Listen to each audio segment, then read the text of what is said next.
சகோதர சகோதரிகளே, அல்லாஹ்வின் நல்லடியார்களே, அஸ்ஸலாமு அலைக்கும் வரஹ்மத்துல்லாஹி வபரகாத்துஹு. அல்ஹம்துலில்லாஹ்.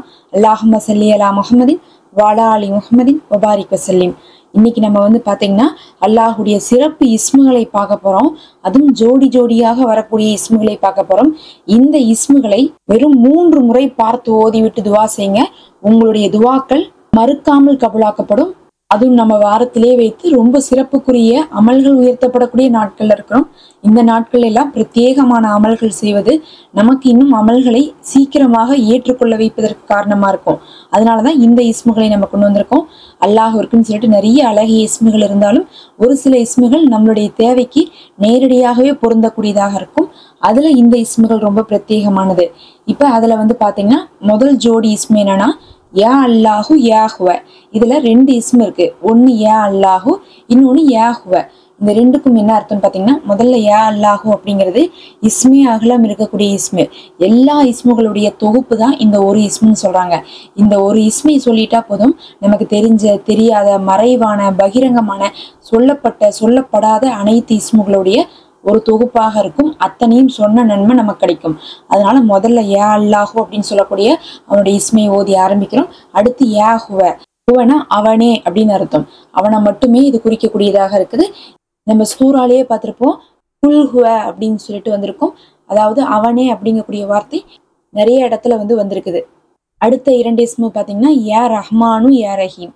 இது ரெண்டுமே ஜோடியான இஸ்மு தான். ஒன்னு பாத்தீங்கன்னா அளவற்ற அருளாளன், இன்னொன்று பாத்தீங்கன்னா நிகரற்ற அன்புடையவன். இந்த ரெண்டுமே அல்லாஹ் மனிதர்களுக்கு தன்னுடைய உறவை சொல்லக்கூடிய இஸ்மாக அல்லாஹ் தேர்ந்தெடுத்திருக்கான். எப்படி ஒரு மனிதன் இன்னொரு மனிதன் மேல பாசமும் அன்பும் வைப்பாங்களோ அந்த மாதிரி அல்லாஹ் தன்னுடைய படைப்பினங்கள் மேல இருக்கக்கூடிய அருளையும் பாசத்தையும் விளக்கக்கூடிய இஸ்மாக இருக்கு. மத்த எல்லாமே அவனுடைய வல்லமையை சொல்லக்கூடியதாக இருந்தாலும் இது பாத்தீங்கன்னா அவனுக்கும் நமக்கும் இருக்கக்கூடிய அந்த பாசத்தை சொல்லக்கூடிய இஸ்மாக இருக்கு. இதை கூறி கேட்டால் எந்த ஒரு துவாவும் மறுக்கப்படாதுன்னு சொல்லிட்டு ஆலிம்கள் சொல்றாங்க. இந்த இஸ்மை 3 முறை ஓதிக்கொள்ளுங்க. அடுத்த 2 ஜோடி இஸ்முகள் என்னன்னு பாத்தீங்கன்னா யா வாஹிது யா அஹது.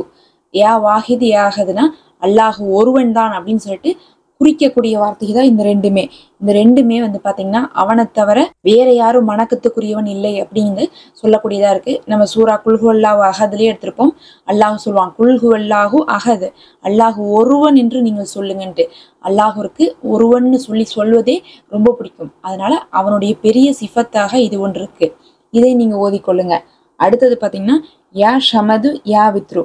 யா ஷமதுனா தேவையற்றவன், யா வித்ருனா ஒற்றையாளனே அப்படின்னு தான் அர்த்தம். இதுவும் பாத்தீங்கன்னா அவனுடைய ஒருமை தன்மையை குறிக்கக்கூடியதா இருக்கும். யா ஷமத் அப்படிங்கிறது யாருடைய தேவையும் அல்லாஹுக்கு இல்லை. அதுவும் குல்ஹு அல்லாஹு அஹது சூறால வரும். அல்லாஹு ஷமத் அப்படின்னு சொல்லிட்டு அல்லாஹுவை தவிர மற்ற எல்லா படைப்பினங்களும் பாத்தீங்கன்னா யாரோட தேவையோட தான் இருந்துட்டு இருப்பாங்க. ஆனா அல்லாஹுடைய ஒரு பெரும் சிஃபத்து யாருடைய தேவையும் இல்லாமல் இருக்குது. அதே மாதிரி அந்த யா வித்ருங்கிறது நம்ம வித்ரு தொழுகைன்னு சொல்லுவோம். வித்ருனாவே ஒற்றைப்படைன்னு அர்த்தம். ஒன்னொன்னாக இருக்கிறது. இந்த உலகத்துல எதுவுமே ஒன்னாக படைக்கப்படலை. எதை எடுத்தாலும் ஜோடி ஜோடியா தான் இருக்கும். மனிதர்கள் ஜோடியா இருப்பாங்க, விலங்குகள், பறவைகள், இன்னும் பாத்தீங்கன்னா படைப்பினங்கள் அனைத்துமே ஜோடியாக இருக்கும். பல வகைகள் இருக்கும். ஆனா அல்லாஹ் மட்டும் ஒற்றையாளனாக இருக்கிறான். அடுத்து இந்த இஸ்மை ஓதுனதுக்கு பிறகு யா ஹையு யா கையும் அப்படின்னா உயிருள்ளவன் நித்தியமானவன் அர்த்தம். ரெண்டுமே பாருங்க 2 இஸ்மு தான் இது. உயிருள்ளவன், உயிருள்ளவன்னா அல்லாஹ் உயிரோடு இன்றும் இருக்கிறவன் அர்த்தம். நித்தியமானவன்னா நிலைத்திருப்பவன் அர்த்தம்.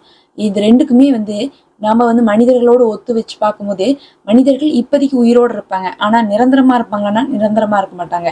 அதே மாதிரிதான் மற்ற எல்லா கடவுள் கோட்பாடும் யாரெல்லாம் என்னென்ன விஷயத்தெல்லாம் சொல்றாங்களோ அதெல்லாம் உயிருள்ளதா இருக்காது, இல்லாட்டினா நித்தியமானதா இருக்காது. இப்ப சிலையை வணங்குறாங்கன்னா அந்த சிலைக்கு உயிர் இருக்கா? இல்ல. அப்போ உயிர் இல்லாத ஒரு விஷயத்த வணங்குறாங்கன்னு அர்த்தம். இதே சில நேரங்களை பார்த்தா உயிர் இருக்கக்கூடிய விலங்குகளை வணங்குவாங்க. அப்ப அதுக்கு உயிர் இருக்கு, ஆனா அது நிரந்தரமா இருக்குமானா இருக்காது. அப்ப உயிரோடு இருக்கிற எதுவுமே நிரந்தரமா இருக்காது அல்லாஹுவை தவிர. அதனாலதான் உயிருள்ளவன் நித்தியமானவன் அப்படின்னு சொல்லிட்டு அவனுடைய இஸ்முகளை நம்ம அழைக்கிறோம். அடுத்தது யா ஹன்னானு யா மன்னானு. அருளாளனே உபகாரியே. அல்லாஹ்தான் அருள் புரிக்கக்கூடியவனாகவும் இருக்கிறான், உதவி செய்யக்கூடியவனாகவும் இருக்கிறான். அது யா ஹன்னானு யா மன்னானு. இந்த வார்த்தைகளை சொல்லி கேட்கும்போது அல்லாஹுடைய அருளும் உதவியும் அன்பும் நமக்கு எப்போதும் கிடைக்கும். அதே மாதிரி கடைசியாக பாத்தீங்கன்னா ஏதல் ஜலாலி வல்லிக்கிரம். இது ஒரே ஒரு இஸ்மு தான். இந்த இஸ்முலையும் வந்து பார்த்தீங்கன்னா இஸ்மே அகலம் இருக்கு. இதை ஓதி துவா செய்தால் துவாக்கள் கபுலாக்கப்படும்னு சொல்லி நபி ஸல்லல்லாஹு அலைஹி வஸல்லம் அவர்கள் ஒரு சஹாபிக்கு சொன்னதாக அறிவிப்புல வந்திருக்குது. இது வந்து பார்த்தீங்கன்னா வலுப்பமும் சங்கையும் உடையவன் அர்த்தம், இல்லாட்டினா கீர்த்தியும் சங்கையும் உடையவன் அர்த்தம். அல்லாஹ் தான் பாரம்பரியமானவன், அவன் மட்டும்தான் எப்போதுமே எல்லா நிலையிலுமே இருந்து கொண்டிருக்கிறான் அப்படிங்கக்கூடியது. இப்ப இந்த இஸ்முகளை பார்த்தீங்கன்னா நம்ம ஜோடி ஜோடியா 6 இஸ்முகளை பார்த்தோம். அது போக ஒற்றையில வந்து ஒத்த இஸ்மாக கடைசியில ஒண்ணு பார்த்தோம். இது அனைத்தையுமே என்ன பண்ணுன்னா நீங்க 3 முறை ஓதிக்கலாம்.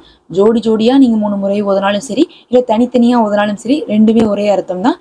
நீங்க இந்த இஸ்முகளை 3 முறை ஓதிவிட்டு உங்க துவாக்களை இந்த நாள்ல கேளுங்க. உங்க துவாக்கள் மறுக்கப்படாம கபுலாகும். அல்லாஹ்வே போதுமானவன். மறக்காம சப்ஸ்கிரைப் பண்ணிக்கோங்க.